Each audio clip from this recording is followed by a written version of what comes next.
Hey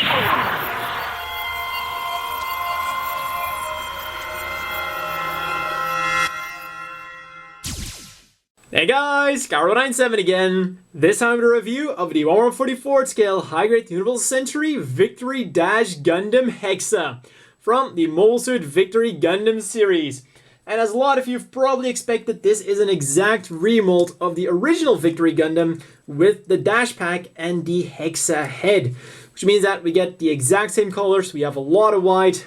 Typical Gundam colors, we get some light blue, a little bit of red here and there on the feet, the cockpit, shield generator on the arm. We have some yellow going on in the chest here, and also for the V-fins of the heads on the booster and the normal head. And we get some gray for the joints and some smaller details here and there, such as the top here on the head of the Hexa. The rabbit ears on the Hexa are also molded in gray, and some nice gray detailing on the backpack there.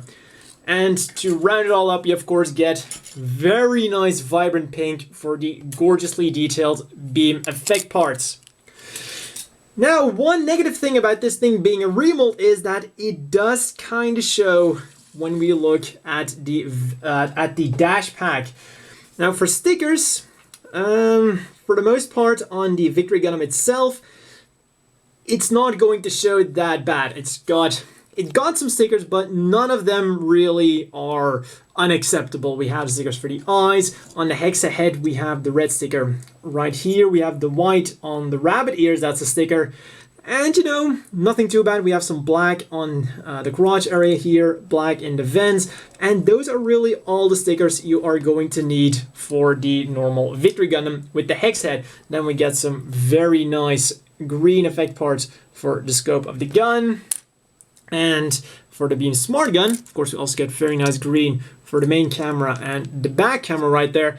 But then when we look at the dash pack, we see that it is very white. In fact, none of the stickers here go on the dash pack at all. And when we look at the dash pack, this here should be red, the top here should be yellow, the back should be red as well. It's just a bit on the white side. And then the insides, of course, are also very white. So it is a bit unfortunate that the dash pack has the symptoms of a remold. But let's quickly forget about that and move on with the articulation. The head is on the usual double joint, forwards and backwards movement, side to side a little bit, goes up very nicely, down, even more than it really should have to. And then the arms will rotate around all the way. They are on ball joints, so they will wiggle around, and then the ball joints themselves are on a hinge, so they go forwards really nicely as far as they should go. They go up on the normal joint about that far, and then with the ball joint a bit extra, rotate around below the shoulder, bend at the elbow, at two joints all the way, and the hands wiggle, will turn around and do everything a ball joint does. Then the shield generators, unfortunately, will only go out about that far, not really a lot, especially not when compared to the older Victory Gundam model kits, which could go out all the way. Another thing this unfortunately is a bit inferior to when compared to the older Victory Gundams is this booster unit here cannot move. It's just static. But when we look at the older dash pack, even though it is all in white, this can move, and that was kind of a cool feature there. But moving on to the overhand cannons, they're very nicely articulated around ball joints, so they will go in and out, up and down, and really all the range of movement you would want them to have. So those things, even though they are a bit on the wide side, they are very nicely articulated for what they are. Then the waist will go side to side, all the way if you're careful. There we go. Forwards and backwards on a ball joint. We'll also wiggle around a bit. Back it goes. Front skirts, as always, molded together but can be separated. Go out nice like that. Legs go forward all the way and backwards about that far. Go out really nicely like that. We'll rotate around. And we have an extra swivel joint here, which will allow the legs to have a bit more of an action pose. Then the knees are double jointed, but because, there's this big lump down here, it does hinder the articulation, and this is one of those cases where it is a bit the fault of the mobile suit, because, they did work around it with the lower joint, so they tried everything they could there. So together the feet go forwards a little bit, backwards a little bit. We have a tiptoe joint. Go side to side and rotate around a little bit as well. And one funny thing is this part isn't actually connected to anything, and I still haven't really figured out how the hell it's staying in place, but for what it is, it works kind of well, even though it isn't connected to anything at all. And as I said, don't ask me how the hell that thing works. Up next are the accessories, and let's immediately get started with the Beam Smart Gun, also known as the laundry drying pole, because nothing says doing the laundry like a giant beam smart gun. And this thing is very similar to the dashback in the sense that it is a bit on the wide side, but nonetheless it is extremely awesome. The one thing I really love what they did here, the handles can be moved on these pegs right here, which gives it a lot more posability. And when you compare it to the older one, the handles are fixed. You can't move them around, and you have to put them in like a sideways position. Here, you can go absolutely crazy posing with this thing the way you want. And they're even articulated. It will turn around and go up and down. So you can just have them in stored mode or in active mode. And look at the range you can put them in. That is absolutely fantastic. And just go in the hands, recover. And for such a huge weapon, thanks to all of those extra pegs, posing this thing is an absolute dream. Like, of all the giant weapons I've had, this thing actually allows for quite a bit of posing. And there. And then just get that one.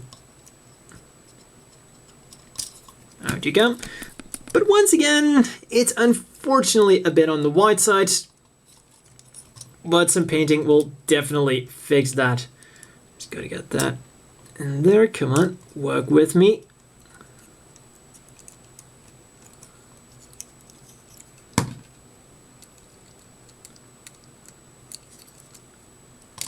Just gotta get that close up, and there we go. And usually when you have a weapon that is held with both hands, it's going to sway one way or another. But here you can actually have it pointing straight forward with absolute ease. And also, I kind of like how the stock isn't really that long. Once again, depending on where you put the handles. So you can still have some really good articulation even with the thing. Like I said, posing with this is absolutely fantastic. And as I said in the beginning, this is an exact remold of the Victory Gundam. So we also get the parts to make the normal Victory Gundam. We get the Victory Gundam head, including all the stickers in this set. You get double eye stickers, you get the camera sticker. So even if you want to make the Hexa Gundam now, you're still going to have the parts and stickers to just make a normal Victory Gundam head. You get the normal backpack, so you can make a normal Victory Gundam or a normal Victory Gundam Hexa. Which means you have a total of 4 combinations of machines to make from this one set alone. Of course, this also means, well, we get the normal beam rifle, we get the beam shield, and let's bring in the normal Victory Gundam here to show them on the machine itself. And as I said, the beam shield unfortunately doesn't have a lot of mobility, even though the Victory Gundam should be able to put the beam shield over the hand. Like, it should be able to go, if I can pick it up, it should be able to go like this. It is shown to do this in the anime, so it is a bit unfortunate that this guy cannot do that. Now then, let's move on to the final weapons we're getting with this set. The beam sabers, we get 2 normal ones. Beam sabers. Unfortunately, the beam sabers don't store anywhere because they are supposed to go inside of the arm. And well, in high grade form, that's going to be very difficult to pull off, and it would probably make the kit a lot more flimsy than it should be. As you can see, go inside the hands absolutely perfectly. And finally, we also get a very nice looking beam fan. And I have to say this again, all of the beam effect parts from the Victory Gundams are absolutely gorgeous. I love the vibrant pink they use for this. I love the detail on them. And also, just this beam, I'm not really sure what they call this, like the beam spread here at the bottom, how the beams are being generated, it looks absolutely phenomenal. And it really looks a lot better than the standard beam sabers who just have like a bulb here. This one really shows like it's a beam being generated. And all of the beams have that effect here. It's fantastic. Now then, this is of course not everything we're getting. We also get the core booster.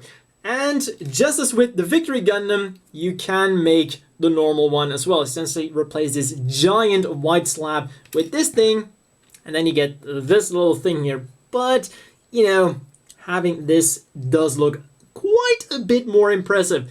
Unfortunately, it is very much on the white side, but, you know, this is one of those extra things.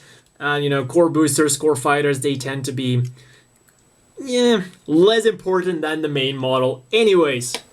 Fortunately, the core booster isn't just a white piece of plastic. It can also be used to carry the laundry pool to wherever there is dirt that has to be cleansed. Anyways, what you have to do is pull out the handles, put them into the front slots. In you go. And the second one. And then you will see that there are these slits right here in which the handles will go. Oh, there we go. Come on. There it goes. The other one. Then simply have to pull this out. Fold it like that. And then now we have to turn it like this and pose it right in there, and that clicks into place, and simply have to put that peg into the hole down there like this. And now it's the perfect delivery tool for the laundry pole. Bang! And the dirt is gone. And the final thing I want to talk about is a feature that I really enjoyed with the original releases of the Victory Gundams that isn't present on the newer releases of the Victory Gundam, and that is hard points all over the body. This guy has hard points on the side skirts, the legs, and even on the overhang cannons where you can put the beam rifle in. Unfortunately, none of the hard points on this kit are functional, and I really love the ability to put weapons on side skirts with mobile suits, because it's just functional and it makes sense, especially for our Victory Gundam Dash Hexa here. The answer isn't always a beam smart gun or a Vulcan gun. Sometimes it's somewhere in between.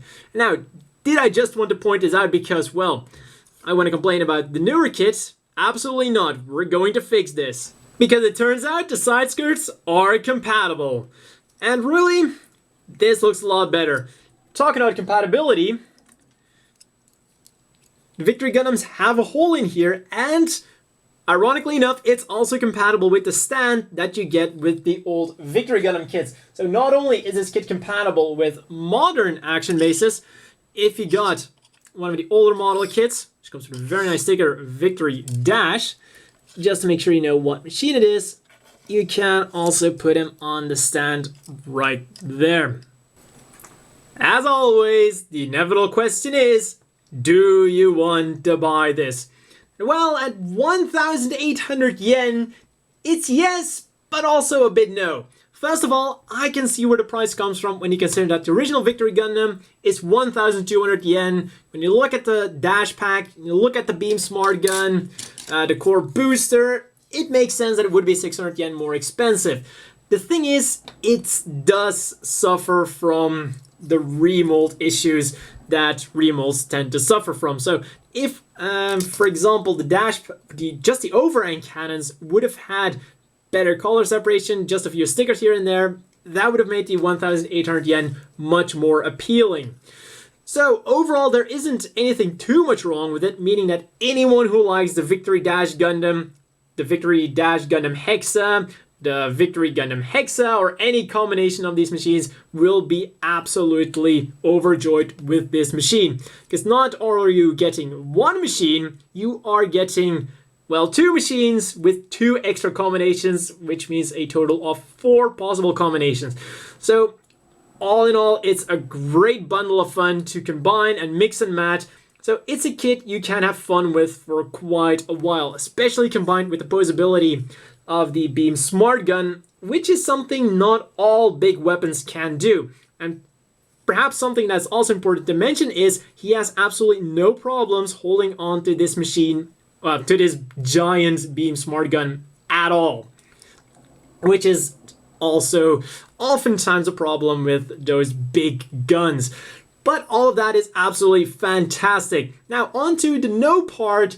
You know, it's got the color, and at 1,800 yen, it does have a lot of competition, because 1,800 yen, you know, it's getting close to that 2,000 yen mark, and at that price point, there are a lot of pretty badass machines out there. Something to also keep in mind is that the Victory Gundams aren't the biggest machines out there. For example, compared to the very intimidating Zaku 3, it does look a bit on the smaller side, even with the overhang cannons. So that is perhaps something to keep in mind as well. However, none of those issues will prevent anyone who likes the Gundam, the Victory Gundam or the Victory Gundam Hexa from liking this kit. Though I have to say that overall, I feel like the Victory Gundam by itself is objectively a better kit than the Victory Dash Gundam pack, just because, you know, it needs less painting and doesn't suffer from the remold issues. But then again, subjectively, if you're going to buy any Victory Gundam, you might as well pay the 600 yen extra, get the Dash pack, get the Hexa Gundam head, because I think the Hexa Gundam head looks absolutely fantastic, which might also be a selling point for some people, because despite being a Gundam head, it is definitely one of the more unique Gundam heads out there. And I really, really enjoy those rabbit ears. I don't know why, they just look really cool if you ask me. And finally, let's have some more size comparisons. Now, I've already mentioned that this is a pretty small kit, but in fact, it is still too big to be a Victory Gundam. Here it's once again next to the Victory Dash Gundam Hexa and the James Gun. Now you might think, well, this is the newer kit, so obviously the other two are going to be the ones that are too small. But when you do the math, these older kits are the right height. So this one unfortunately isn't really 1/144th scale. Now let's compare them to some standard size machines. Here he's next to the Gym Custom, and you can see that, well, even though he's a bit too big, he's still going to be pretty small and convey the message that, hey, Victory Gundam kits, Victory Gundam mobile suits are pretty small. Another one, here's next to the Astray Blue Frame. As you can see, even though he's a bit too big, he's not going to be some kind of weird giant machine, as there are much beefier machines out there. And finally, here is next to the Tomliat, the Gunnies, and the Victory 2 Gundam. Well, that's all for this review, and see you guys next time. I'm really hoping the next one from Victory Gundam is going to be the Gunnies.